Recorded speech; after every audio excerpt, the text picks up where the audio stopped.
May mga umagang hindi araw ang unang sumisikat, kundi takot. May mga sandaling isang tibok lang ng oras ang pagitan ng dati at ng ngayon. At kapag yumanig ang lupa at bumigay ang mga bagay na akala nating panghabang buhay, ano ang panghahawakan natin kung ang tanging natitira ay ang isa't isa?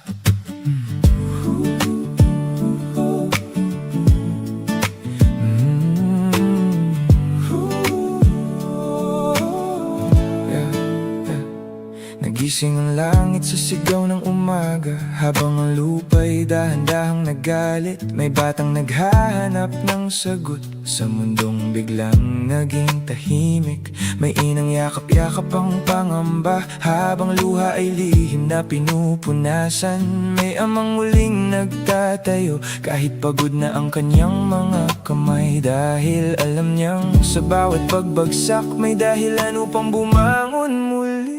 Babangon muli.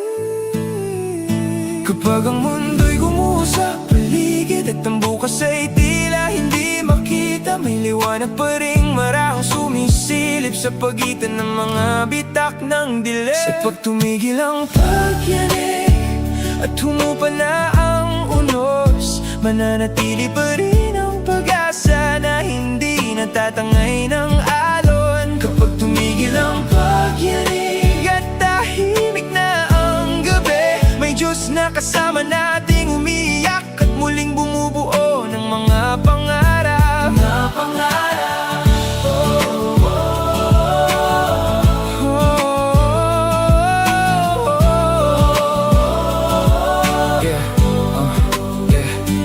May mga pangalang umaalingaw-ngaw pa rin sa hangin. May mga yakap na sa alaala na lamang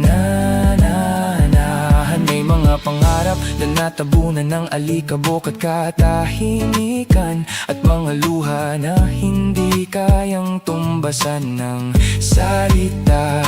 Ngunit sa ilalim ng mga guhong naiwan, may mga pusong patuloy na tumitibok. At sa gitna ng pinakamalalim na dilim, may pag-ibig na ayaw maglaho.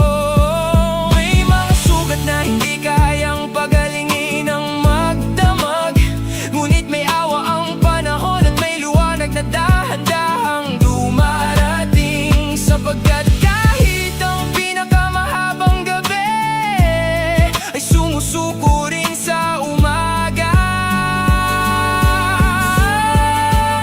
Hindi man natin maunawaan ang dahilan ng bawat pagyanig, may mga tanong na iniiwan ng unos na tanging bukas ang makasasagot. At habang hindi pa duparating ng lahat ng kasagutan, pipiliin nating manatili, pipiliin nating maging tahanan ng isa't isa. Sapagkat kapag ang lupa ay gumalaw at ang mundo'y tila nagbago, ang pag-ibig pa rin ang pinakamatibay na mauwi. Nang tumigil ang pagyanig at muling sumikat ang araw, itatayo nating muli ang mga pangarap na nawasa. Kapag tumigil ang pagyanig at marinig muli ang tawanan, aalalahanin nating hindi tayo iniwan ng pag-asa. Sapagkat kahit ang lupa'y gumalaw, ang pagmamahal ay nanatili. At kahit ang mundo'y umanig, ang Diyos ay hindi natitinag. Kapag tumigil ang pagyanig, may pag-asang naghihintay. Para sa mga pangalang nalihanin na lamang ang bumibigkas, para sa mga yakap na biglang naging alaala, at para sa mga bayang piniling bumangon kahit wasak ang kahapon. Hindi ito ang huling kabanata, hindi dito nagtatapos ang kwento.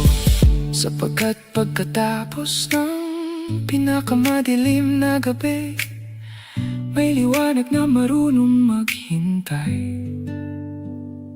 Balang araw, sa dulo ng lahat ng luha, sa dulo ng lahat ng pamumulila, magkikita tayong muli.